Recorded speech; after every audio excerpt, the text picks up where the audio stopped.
Hello everybody, it's Stephen here for the Idiot Quilter, and welcome to my weekly episode number 343 for January the 27th, 2026. And I hope everybody, if you're in the cold climate, is keeping very warm, because it's very frosty here where I am, and snowy. And for those of you more towards the south that got sort of ice and rain and snow and a mix of all the other garbage, let's hope we're coming out of it in one piece, shall we?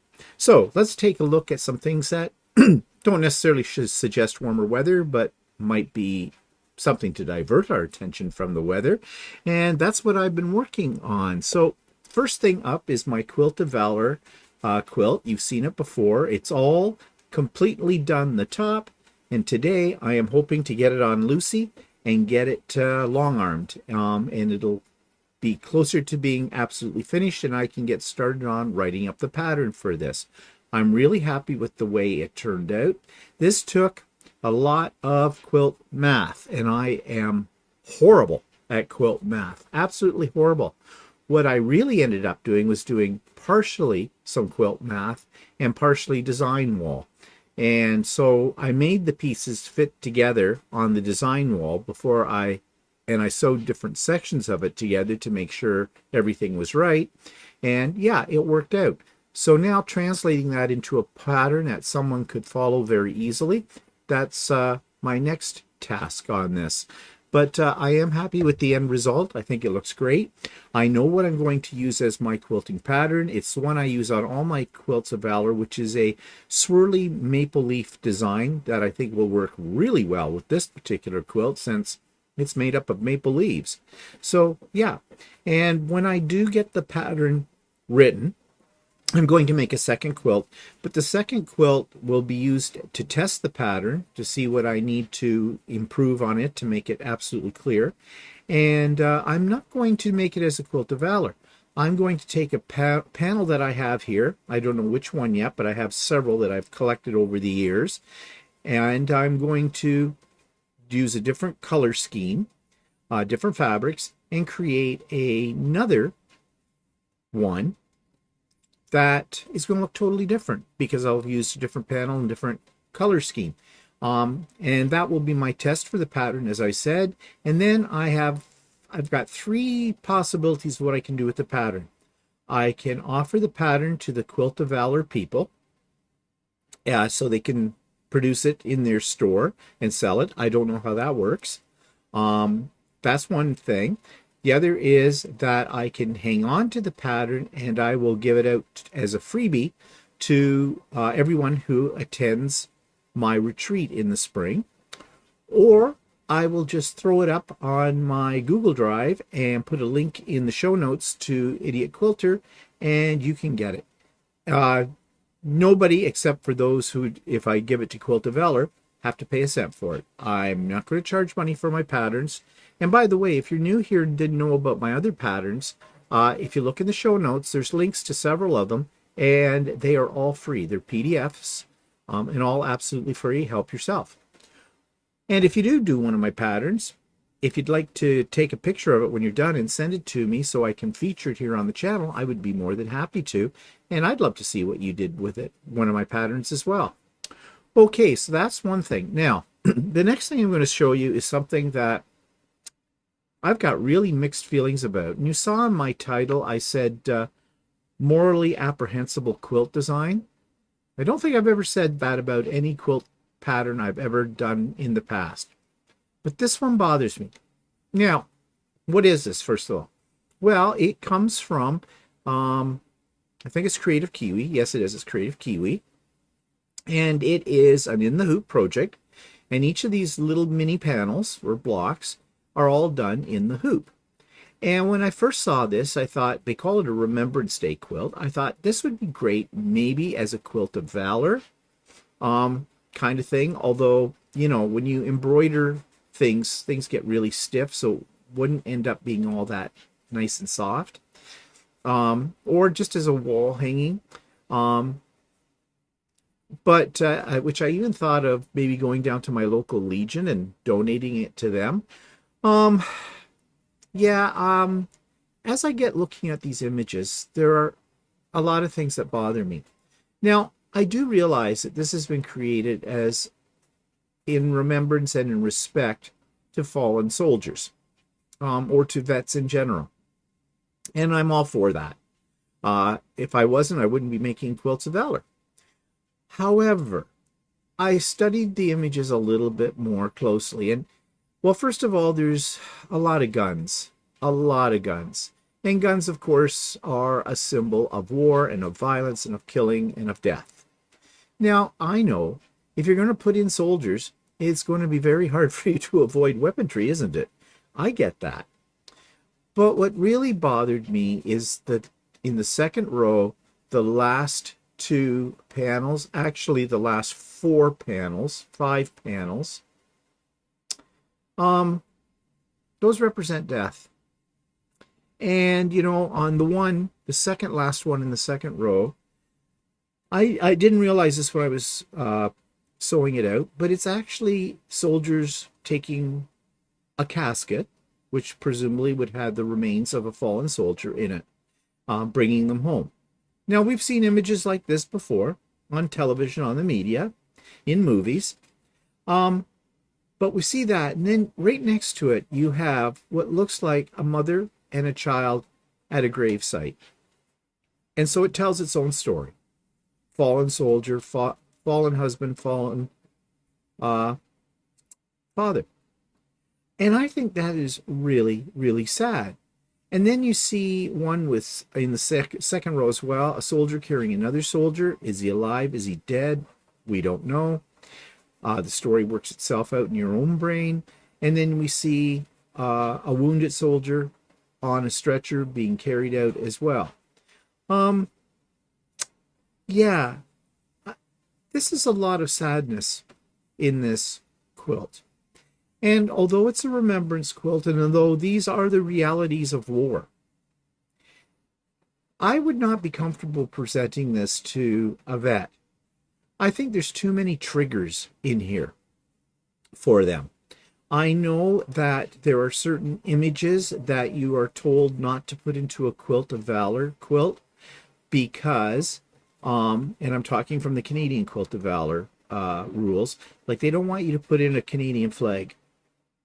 And I asked about that, and they said it triggers emotionally some of the vets.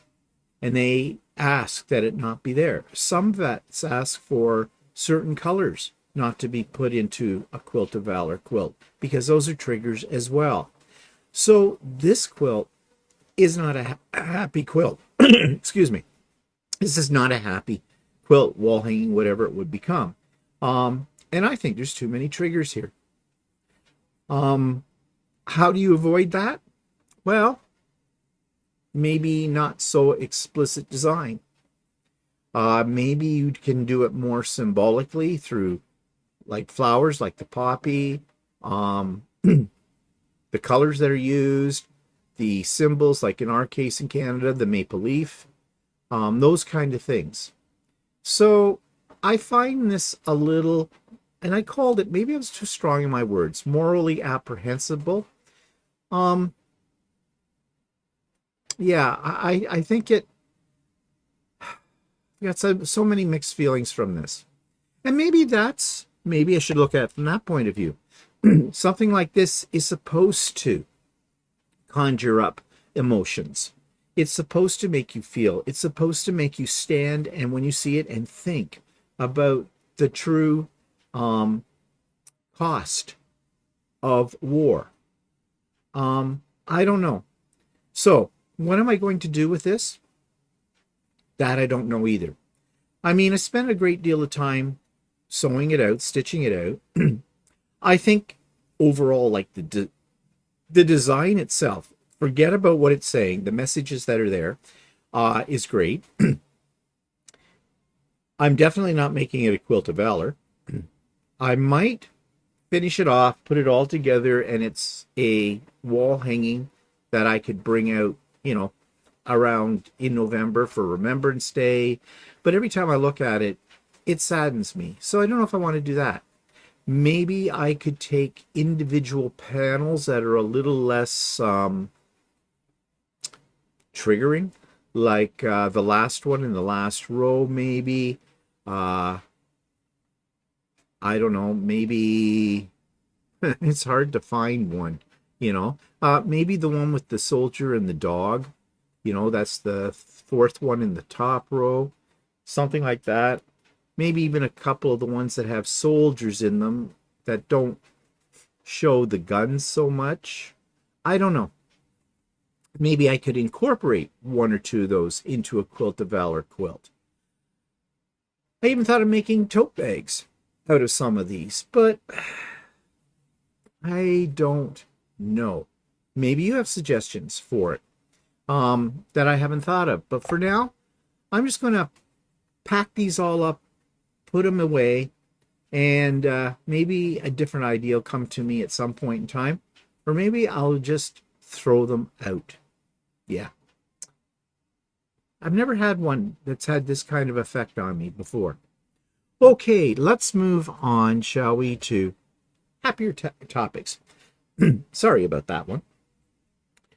Sewing with me, sewing with Steven, this Wednesday, as every Wednesday, 9 o'clock to 4 p.m. Eastern Time. Everybody's welcome. Links in the show notes. Pop-up Sew Day coming up this coming Saturday, January the 31st, 2026. I have already sent out the email announcement about that to everybody that's on my mailing list, but the link for it is in the show notes below. And everyone is welcome. Come and go as you please. You can come at any time, leave at any time. Do whatever you want. It's just to have fun. Okay, and you're going to find a link in the show notes as well for our trip, our 2 nights in TO. And I've already talked about the video, and many of you have already seen it. But if you're interested, especially in seeing Little Canada, which is the miniature display of across our country, then that's a good part of that particular video. And that display is amazing. It really is. And I want to go back to it again because they're always adding to it. So that link is there as well. For So Chatty last week, we did the Underground Railroad and the myth about the quilts. You know, were quilts actually used to help the escaping slaves by way of the Underground Railway get to freedom? So we look at that. And this week, what we're going to look at is, and again, this, as the last one was, are suggestions from you, from my subscribers. And by the way, I'm always looking for more suggestions, and many of you have sent some in, but please keep them coming because they're giving me a lot of great ideas for future So Chatty videos. But the one that's coming up this week is from a subscriber, and I'm calling it PDF patterns versus printed patterns. Which should you buy? Because we are in the digital age for sure. And I know people have their preferences one way or the other. So we're going to talk about that. And I had a request from a viewer. She's just a new quilter, and she's cutting off her points. And we've all been there, haven't we? I certainly did that when I first got it started. And I did it so often that I began to think it was the thing. Yeah, your points should be cut off. And I kept telling myself, oh, it looks okay. Nobody will notice. Well, I have perfected that, and I do not cut off points anymore. And so she would want to know if I would do a tutorial about it. So I have. And here it is. So the question came up from one of my subscribers who's just gotten into quilting about how do you avoid cutting off your points when you're working on, say, like half square triangles, or you're doing a block like windmill or that kind of thing. When I first started quilting, I cut off my blocks on a regular basis, or cut off my points on a regular basis. And I did that for quite a few things, thinking, well, that's good enough. But it isn't good enough. And it isn't that hard to get your points right. So I'm going to show you what I do to make sure my points don't get cut off. First thing you want to do is make sure you're cutting accurately. I'm using half square triangles. These are 3.5 inches piece. And I have done it in the standard method for making half square triangles, where you put two oversized pieces of fabric. In this case, because they're 3.5, I used 4-inch squares, and you lay them on top of each other, draw a line from diagonal to diagonal, and then you do a 1/4-inch seam on either side of that line, cut them in half, then trim them up to what you want, in this case 3.5 inches. Now the other thing that has to be very accurate is your 1/4-inch seam allowance. So if you're not sure how to check for that, it's simple. Take 3 strips of fabric that have straight edges. Sew down one strip, open it up, sew down the other, and measure with a little tool, like I've got one here somewhere, a seam gauge tool. Well, right now I can't find mine, oh no, here we go. This is the kind of thing I'm talking about. And so set that at 1/4 of an inch and measure it, and your seam allowance should be good. I don't think you can see it on this one, but here's my stitch line. I'm going to put this up here, move that gauge, and yep, I have a good 1/4-inch seam allowance. Okay, that's very important that you do have an accurate 1/4-inch seam. Now there are videos about how to adjust your sewing machines and how to make sure you have that. So I'm not going to go into that because that's not the purpose of this little demo. The purpose of this demo is how to keep your points. All right, the first thing I've got, I have 4 of these right here. I'm in the shot. And what I'm going to try to create is a pinwheel or a windmill, whatever you'd like to call it, by putting those 4 pieces together. So I don't want to cut off any of my points in here in the center. So how do we go about that? Well, I'm going to take 2 of my blocks, or 2 of my units, put them side by side. I'm going to flip it over, and I'm going to line up the straight edges. Now, something that will help you with this is that seam that's running right along here. Let me get my pointer, my stiletto. That seam, you should be able to feel the seam under here, because they need to line up. But what's really important too is that you have your edges, your top and your bottom edges, lined up as well. This takes a little fiddling, but it's well worth the effort. Okay, I'm pretty accurate there. Now I could clip this, and I often do, just to keep things straight, or you could pin it. It's a small enough piece, you may not have to do that with it. Okay, drop my needle. Not everybody drops their needle. I do. I drop my needle and I put my piece right under this, and I have a 1/4-inch foot on here. So I know this outside edge of this foot and where the needle is positioned here is going to give me a good 1/4-inch seam allowance. Drop it, sew it. Now I want to make sure that I'm keeping everything in alignment, especially along this seam in here and the edge. So I just use my stiletto. A stiletto is a great tool. I could not sew without my stiletto. It helps me keep everything straight. Okay, so those are my first 2 units sewn together.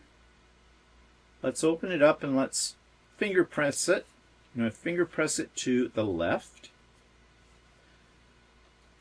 So there you can see, if you look here closely, this purple point and this green point, they are in a line with each other. Now this is my 1/4-inch seam allowance here, because that's going to disappear, and my other point should go right in here as well. But first of all, we need to do the second piece. So I'm going to put that aside. I'm going to take these 2 pieces, and they're in this right orientation for this, as you can see. Put that lined up. Put one on top, and I'm going to do the same thing. I'm going to align everything along the straight edges and along those seam points. And sorry if my hands are in the way. It is an awkward thing to do when you're trying to film. So I'm just getting everything lined up, top and bottom, or one side, one edge and the edge at the top, Just feeling for my seam in there. Okay, I'm going to put in my clip just to make sure things stay together. Drop my needle and sew.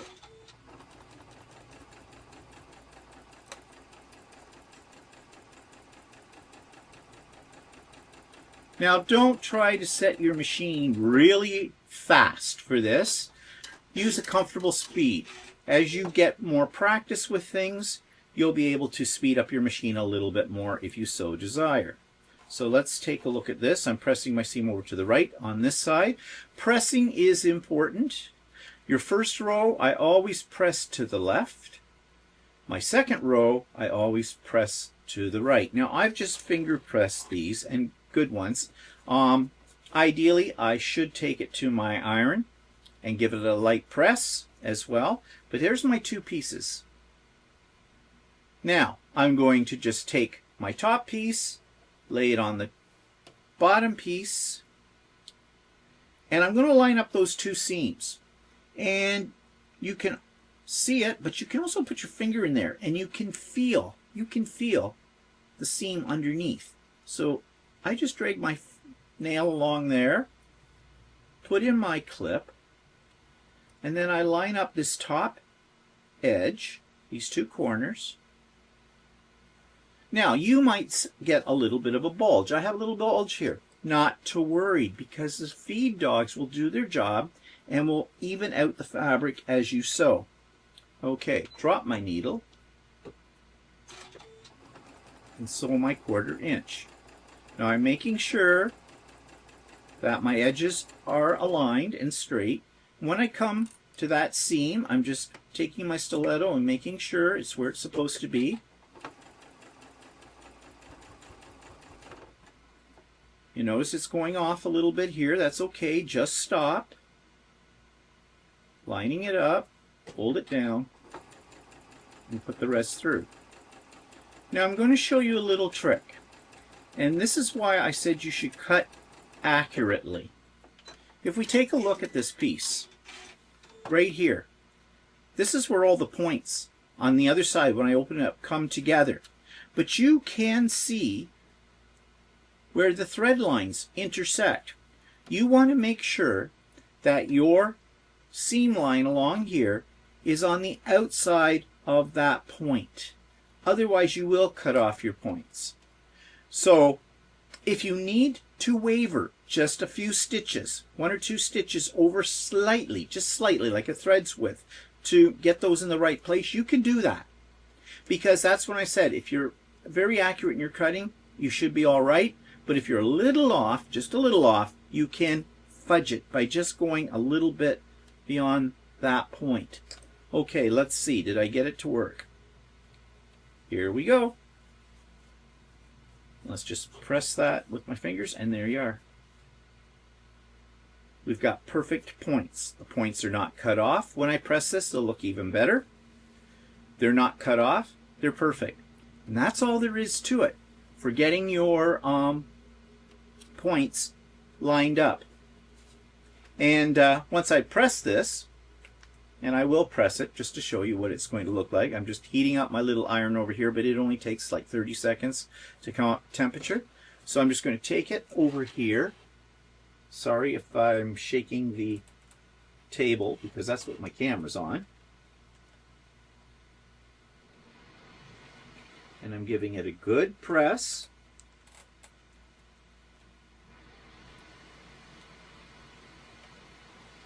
Okay. And there we have it. Let's get it in the shot. And my points are not cut off. They're all there and they're nice and crisp. And that's all there is to it. Yes, it does take a little practice, so don't get frustrated. Here's a little tip. It's really probably something that the quilt police would get me for, but there aren't any quilt police, are there? When you're putting your quilt together, if you chop off some points and it really bothers you, but you don't want to remake the blocks, chop the points off on all the blocks. Make it look like you did that on purpose. Of course, if you're chopping off great chunks of it, not so good.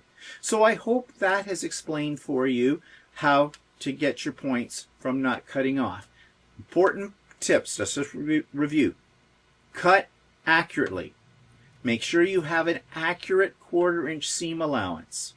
Line things up and stitch just one stitch beyond the intersection point of where everything comes together. And you'll get perfect points every time. And once you've done perfect points, you're going to be so happy. So I hope that helped you out. People probably have other methods that they use. That's my method. It works for me. But if anybody has a method that works for them, go ahead. It doesn't matter. The end result is the same. Doesn't matter how you get there, as long as you get there. Okay, so subscribers quilt of the week.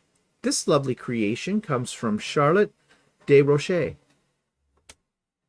This week's quilt from a subscriber comes from Charlotte Desrochers, and Charlotte writes, "Here's my latest finished quilt. I made it for my daughter-in-law who has the whole house decorated with Christmas gnomes. I pieced it on my 1956 Singer Featherweight and free motion quilted it on my Juki." Well, you know, I love gnomes, and I'm really loving this. I love the panel, and I love what you've done with it, Charlotte. It is very festive, very colorful, and a lot of fun, and there's little gnomes even in the little pieces in the piecing in the corners and on the sides as well. It all just comes together. It's just fun to look at, very festive. And even though we're past this Christmas season now, this is a quilt I would consider keeping up, you know, almost all year round. And I am sure, since your daughter-in-law is into gnomes too, she will definitely appreciate it. I know I would. So thank you, Charlotte, for sharing this with us. And even the quilting, I'm looking at the quilting that's been done on it. It's just fun, and it kind of picks up the string of lights that are in the border, a continuation of it. So the whole piece just works so well. Again, thank you, Charlotte, for sending us a picture of that, and we look forward to seeing more of your beautiful creations in the future. And if you'd like me to feature one of your creations, please send one picture of it and 50 words or less about it to me through my email. You'll find my email address in the About section in the show notes below. And I'd be happy to feature it here on the Idiot Quilter. Okay, so that takes me to YouTube of the week, and this one has an intriguing title, 5 Things I'm Giving Up as a Quilter. This week's YouTube video clip of the week comes from Felon of So Be It Quilts, and Felon talks about the 5 things she's giving up as a quilter, and I think we can all relate to these 5 things that she mentions. And they're not things right off the bat you would think of, like certain types of rulers, or, you know, you're giving up buying fabric without having a plan for it, or something like that.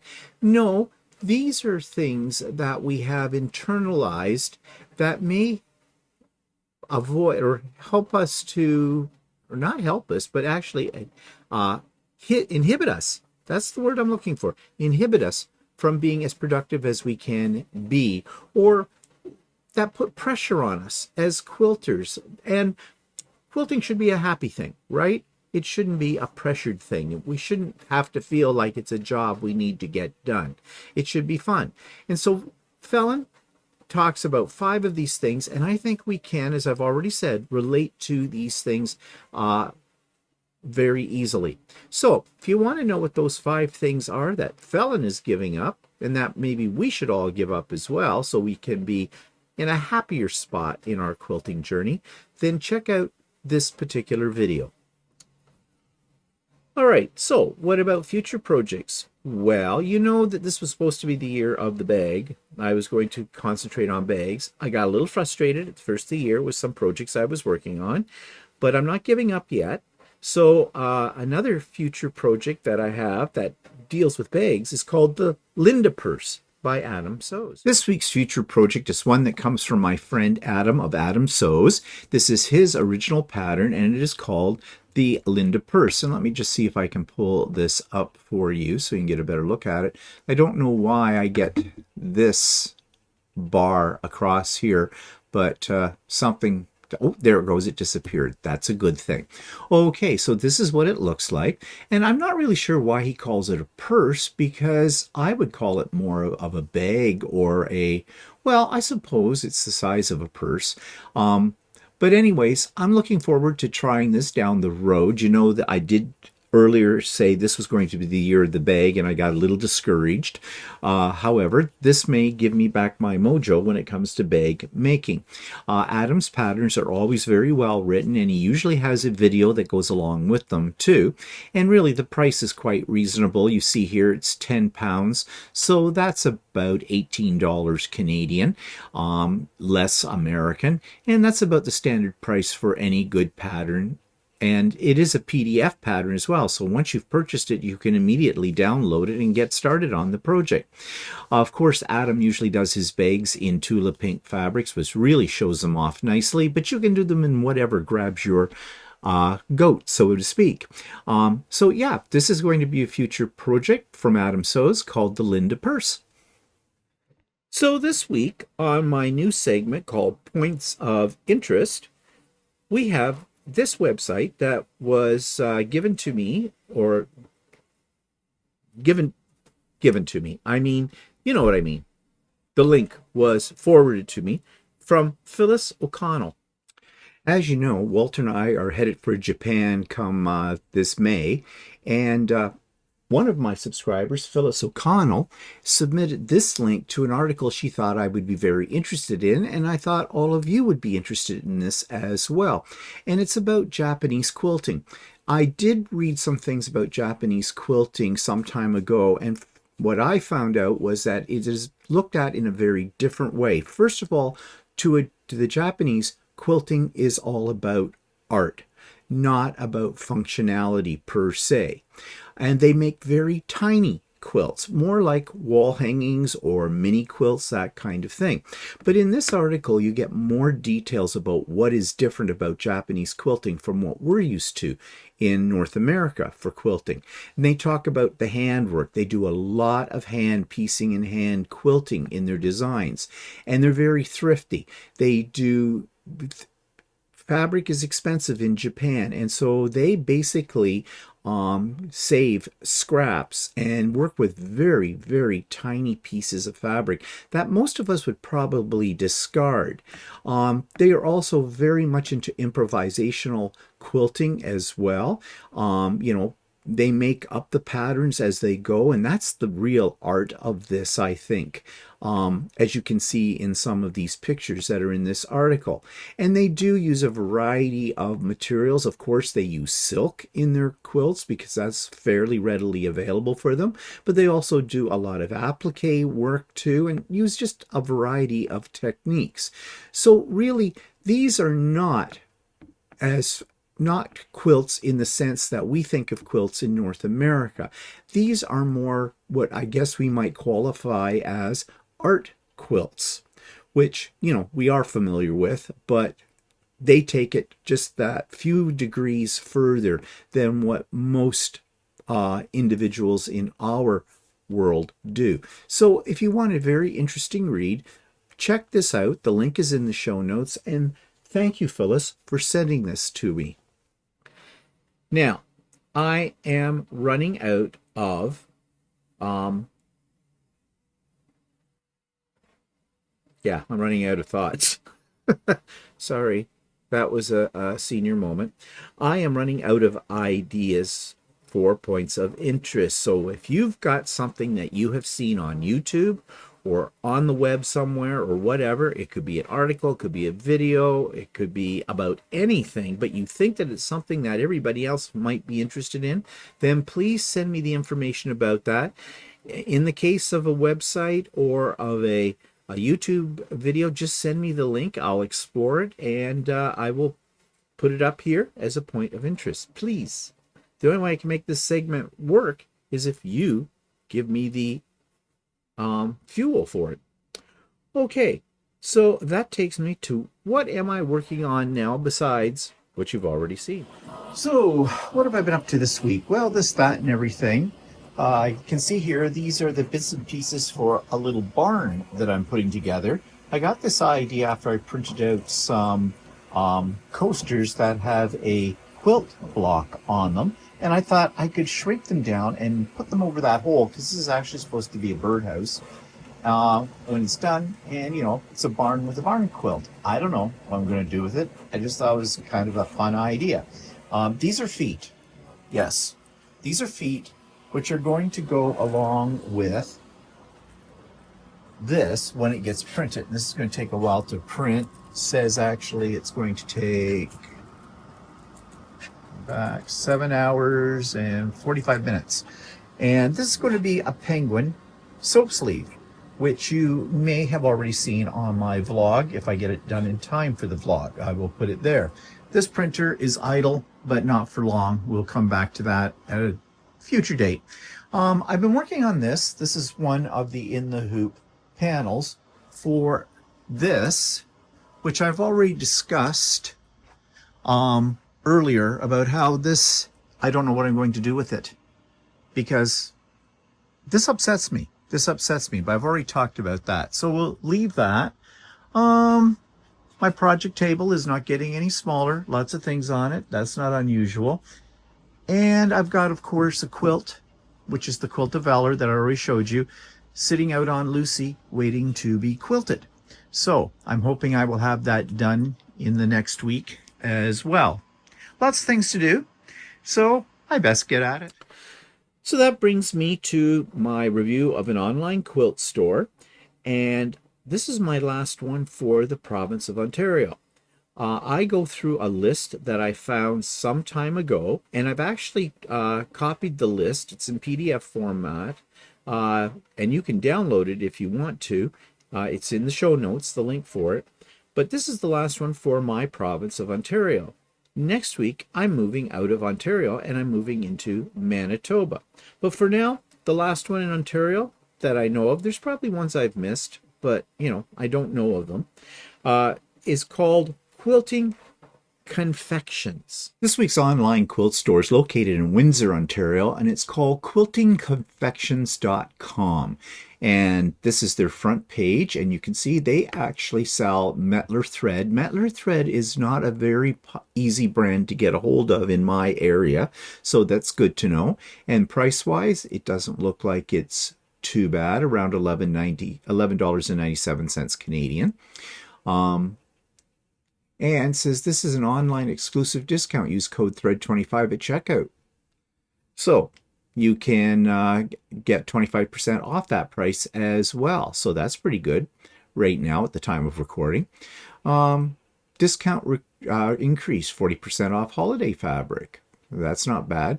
Valid from January the 2nd until January the 17th. Up. Well, that sale is over at the point when I put this up for you. Let's take a look at what they have here. Select Dreams. Ooh, pricey.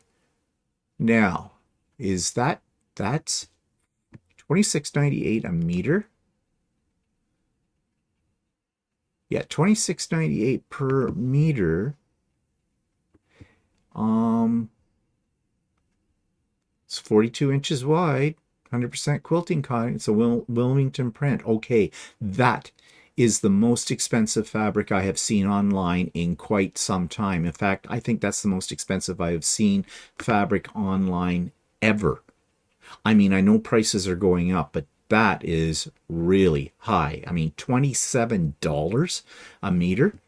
I don't know. Maybe that's a special fabric, although it's a Wilmington print, and I've had Wilmington fabrics before, so I don't know. Let's check out the rest of their fabrics. Well, they've got Panel Palooza here as well, with some kind of discounts on it.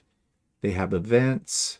They sell baby lock sewing machines. They have classes.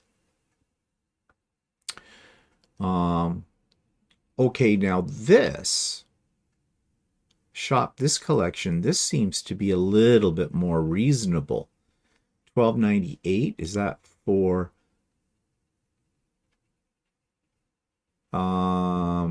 it doesn't say that that's per meter, but I'm assuming it is.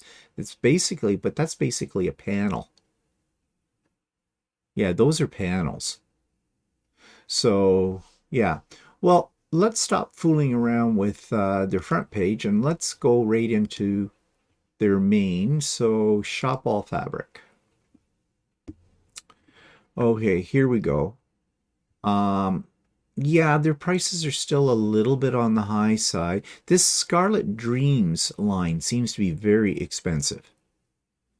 Um, but it looks like their other fabrics are around 21.98 a meter, which is still a little high, but not that bad. That's not unusual to see that price for fabric. So I guess that's within the ballpark. I guess it must be just that one particular um, brand of fabric. Oh, maybe not. They have Chroma at 29.98. Oh, but that's 108 inch. That's wide back. That other one was not wide back. So okay, so $30. That's in the ballpark. Okay, that's about the average price. And they have some that's a little, well, no, that isn't less. Okay, their prices are, I'm going to have to say, unfortunately, their prices are tending to move from average to the higher end. And I guess it just depends, like $21 a meter for these. There's another one that's $26.98, but that looks like a specialty one. Tim Holtz, $23 a meter.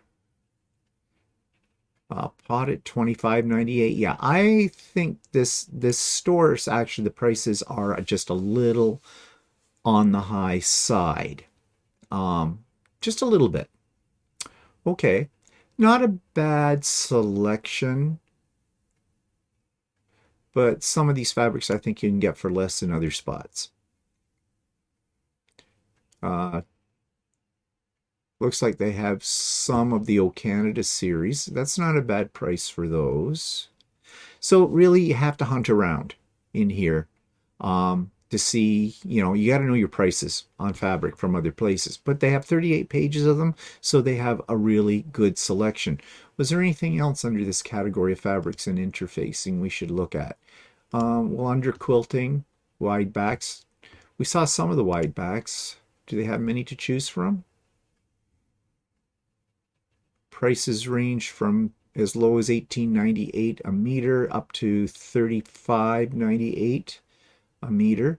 Not a bad selection though of backing fabrics. Backing fabrics 108 inch wide are always a little bit more expensive. It looks like they have some flannel as well. Okay, so let's go back up here and just check once more in here, pre-cuts. So they don't have a lot in pre-cuts. Not much of a selection, average prices by the looks of things. Okay, what else is into this category? Bag making. Well, we've got canvas, cork, cotton, linen, faux leather, and vinyl. Let's take a look at cork. Yeah. They only have 5 to choose from, and 4 out of the 5 are sold out. Okay, so not much of a selection there. What else did they have? They had canvas. Again, yeah, price-wise, I'm not really sure. I don't buy canvas, so I don't know if that's a good price or not. I don't think it's unreasonable. And, well, limited selection there as well. What else under bag making? We have cotton, linen. Linen is pricey, but linen, you'd expect linen to be pricey. And they have faux leather and vinyl. And they have a fair selection of, but a lot of it is sold out. One thing I've got against a site that does this, they put up a picture, get you all excited, and then it says it's sold out. Does that mean they're getting more of it or not? There's no indication of that. So whether you can pre-order something, or if they're getting it soon, I don't know. So really looking at this, the selection, Nothing much there to choose from because most of it is sold out. Okay, which would also suggest they didn't have a lot of it in the first place. At least that's what it comes to my mind. Could be wrong about that. Okay, interfacing and stabilizers. Nothing under, well, batting, just batting. And what have they got? They have tender touch batting, 120 inch, 80, it's 8010. 22.98. Okay, 120 inch. All right. That's not terrible price. They have Thermore batting. They have fusible batting. And 96 in this tender touch. And in white batting. Okay, so prepackaged battings. I guess that's prepackaged. Let's just see here. No, you can buy it by the meter. Okay. So that's all right. So, yeah, not a great selection of batting, but then again, there's not that many to choose from anyway, so that's okay. All right, they've got a section called clearance fabric, and they don't have a page, and page is not found. Okay, again, I do not like broken links on a page. That suggests to me that they, are they going to get this in the future or what? But if it doesn't go anywhere, if you get a 404, it shouldn't be put up. Classes. They have their policy here. They have yarn, crocheting, and embroidery. Perfect positioning for embroidery. I guess this is in IQ Designer and My Design Center. Sounds like a software program. They have a scrap club, learn to quilt, applique club, machine rental, pocket full of rulers, bag, and then they have sew days, butterfly quilt. Okay, well, they seem to have lots of things, and I'm assuming these are in-person classes or days. Yeah, so yeah, you'd have to be in the Windsor area to take advantage of that. Okay, patterns.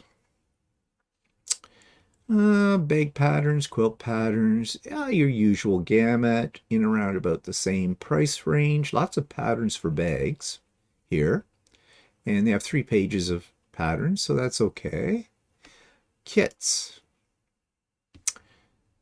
And again, nothing here that's exciting me. Pillowcase kits, novelty type kits, hexies. Yeah, not a lot of selection in the kits. Notions. Well, the usual kinds of set. Let's go to threads. So Mettler, as we've already determined, they also have Floriani. But it looks to me like they pretty much specialize in Mettler threads and Floriani too. This way of showing it, I don't know if that's kind of bizarre. I guess that's to give you a sense of the color, but it doesn't show you the spool or anything. 819, 40 weight.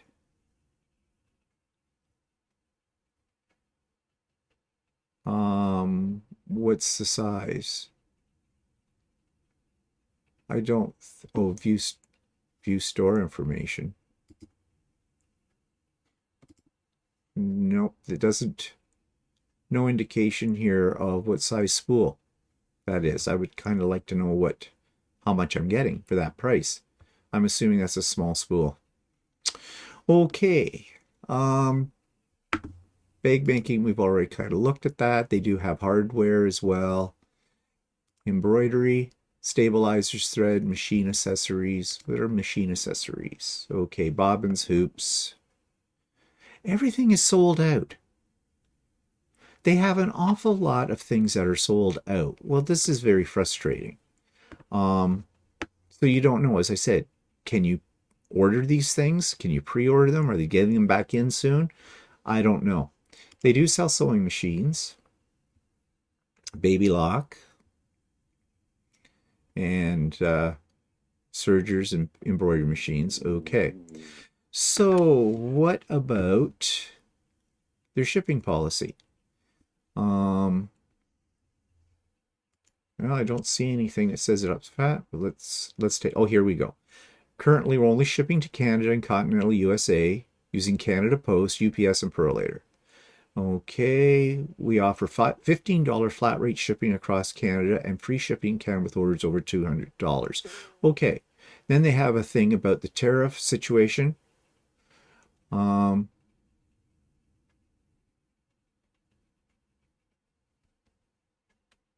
So they're talking about they've decided to pause all shipping to the USA until they can ensure our customers are not receiving unexpected deliveries on fees on it. Well, that's reasonable.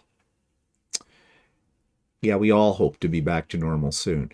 Okay, I think though, since you've got the tariff thing going here, I think you need to put in here that as well up here, because you're saying that you ship the continental USA with Canada Post and that, but then you have this. So if someone didn't read this part about the tariff situation, they would assume that you are still shipping to the US, and here you say you're not. So okay, some inconsistencies there in information that could be confusing. Now, something called the Mystery 5.0, a virtual year-round quilt mystery program featuring 4 quarterly quilt mysteries and 4 free mini mysteries in between each quarter. Okay. So if you like the mystery quilt idea on a monthly basis, and they have kits for that. So there you go. Okay, that's something interesting. All right, so I don't know if there's anything else we need to look at. I think we've covered it all pretty well. So this is Quilting Confections, and it is located in Windsor, Ontario, as I said. And I think it's reasonable. I think the prices on certain fabrics are a little bit on the high side. Their shipping seems to be reasonably priced if you live in Canada. And selection isn't terrible. I think I'm going to give Quilting Confections a 7 out of 10. Okay, so that's it for me today for this edition of the Idiot Quilter. And just a reminder, Pop-Up Sew Day this coming Saturday, January 31st. The doors open at 8 a.m. Eastern, and we're done around 4 p.m. Eastern. But again, it's come and go as you please. And I hope to see many of you there. We usually have a fairly good turnout. And I'm hoping to have even a better turnout. I mean, after all, it's the last day of the first month of this year, and the weather's been miserable. And I don't know what it's supposed to be like on Saturday, but hey, it might be cold and miserable outside, but it's warm and cozy and fun in here. So I hope you'll be able to join us. And on that note, I'm going to say I hope you have a great week, and we'll see you soon. Bye for now.